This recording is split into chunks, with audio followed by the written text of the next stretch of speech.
क्या कभी आपने आसमान की तरफ देखकर सोचा है कि यह ब्रह्मांड आखिर खत्म कहाँ होता है और उसके बाहर क्या है? सोचिए, हम एक कमरे में हैं और उस कमरे की दीवार के पार कोई दूसरा कमरा हो सकता है, तो क्या हमारे ब्रह्मांड के बाहर भी कुछ ऐसा ही है? लेकिन जैसे ही हम ये सवाल पूछते हैं, हम उन नियमों को भी तोड़ रहे होते हैं जिन पर खुद ब्रह्मांड बना है। ब्रह्मांड केवल तारों, ग्रहों या आकाश गंगाओं का समूह नहीं, बल्कि टाइम और स्पेस का फैलाव है। मतलब जब आप बाहर की बात करते हैं तो आप उस चीज के बाहर की कल्पना कर रहे हैं जो खुद अंदर बाहर जैसे कॉन्सेप्ट को डिफाइन करता है। वैज्ञानिकों के अनुसार ब्रह्मांड करीब 13.8 अरब साल पहले बिग बैंग से शुरू हुआ, लेकिन यह बिग बैंग किसी खाली जगह में नहीं हुआ, बल्कि उसी घटना के साथ स्पेस और टाइम की शुरुआत भी हुई। यानी उससे पहले कहां या कब जैसा कुछ था ही नहीं। फिर भी इंसानी दिमाग सवाल करता है, अगर ब्रह्मांड का फैलाव हो रहा है तो आखिर ये किस में फैल रहा है?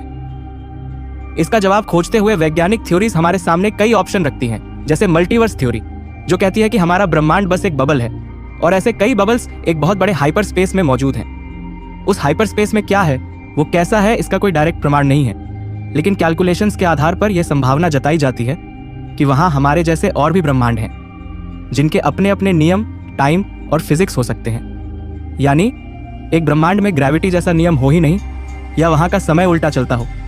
लेकिन यह थ्योरी भी हमें एक और सवाल देती है, अगर मल्टीवर्स है तो वह मल्टीवर्स किसमें है? क्या उस हाइपर स्पेस के भी बाहर कुछ है, या हम एक अनंत स्तरों की सीढ़ी पर चढ़ने की कोशिश कर रहे हैं जिसका अंत ही नहीं? कुछ वैज्ञानिकों का मानना है कि ये सब बस मैथमेटिकल मॉडल हैं जिनका अस्तित्व केवल कागजों पर है। वहीं कुछ थ्योरीज ब्रह्मांड को एक बंद सतह के रूप में देखती हैं, जैसे धरती की सतह जो सीमित होते हुए भी बिना किनारे के है। यानी आप चलो तो सही, लेकिन कभी किसी दीवार से नहीं टकराओगे। ऐसे में ब्रह्मांड बाहर नहीं बल्कि खुद में ही बंद हो सकता है। अब बात करते हैं 11 आयामी स्ट्रिंग थ्योरी की, जो कहती है कि हमारा 3D ब्रह्मांड असल में 11 आयामों वाली एक बड़ी स्ट्रक्चर का हिस्सा है और जो चीज़ें हमें नज़र नहीं आती वो शायद उन हायर डायमेंशंस में छिपी हों। और फिर आता है साइमन टेगमार्क का मैथमेटिकल यूनिवर्स हाइपोथेसिस, जो कहता है कि हमारा ब्रह्मांड एक मैथमेटिकल स्ट्रक्चर है और उस जैसी अन्य संरचनाएं भी वास्तविक हो सकती हैं, बस हमारे अनुभव से परे हैं। लेकिन चलिए विज्ञान से निकलकर दर्शन में आते हैं, क्योंकि फिलॉसफी कहती है कि ब्रह्मांड के बाहर की कल्पना करना भी गलत है, क्योंकि जैसे कोई मछली पानी में रहते हुए पानी के बाहर की कल्पना नहीं कर सकती, वैसे ही हम भी ब्रह्मांड से बाहर की कल्पना नहीं कर सकते। और फिर कुछ सोचते हैं कि ब्रह्मांड के बाहर ईश्वर हो सकता है या कोई चेतन शक्ति जिसने इस सिमुलेशन को बनाया हो।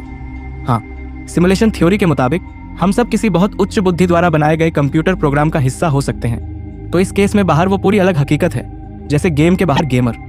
लेकिन यहाँ भी सवाल वही, उस गेमर की दुनिया किसके अंदर है, यानी सवाल वहीं का वहीं है। कुछ वैज्ञानिक कहते हैं कि ये सवाल ही बेमानी है, क्योंकि ये इंसानी कॉन्शियसनेस की सीमाओं से निकला भ्रम है। हम सोचते हैं कि हर चीज की सीमा होती है, हर जगह का बाहर होता है, लेकिन ब्रह्मांड को वही सोच नहीं बांध सकती। और यही बात इस सवाल को रोमांचक बनाती है।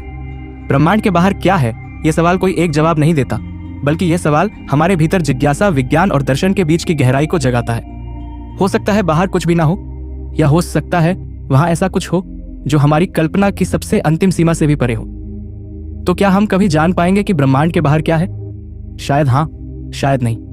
लेकिन हर बार जब कोई बच्चा तारों को देखकर सवाल करता है, जब कोई वैज्ञानिक दूरबीन लेकर आकाश की गहराइयों में झांकता है, जब कोई खगोल शास्त्री अंतरिक्ष में नए संकेत खोजता है, तब ये उम्मीद और भी मजबूत होती है कि एक दिन हम उस रहस्य तक जरूर पहुंचेंगे। हो सकता है कि हम उस दिन तक खुद ब्रह्मांड से बाहर निकलने की तकनीक बना लें, वर्म होल से दूसरे आयामों में झांक सकें या समय और स्थान को मोड़ सकें। और शायद जब हम वहां पहुंचें तो हमें एहसास हो कि ब्रह्मांड के बाहर कुछ नया नहीं, बल्कि खुद हमारी समझ का विस्तार था। शायद बाहर नाम की कोई चीज है ही नहीं, ये बस हमारी सीमित सोच की कल्पना है।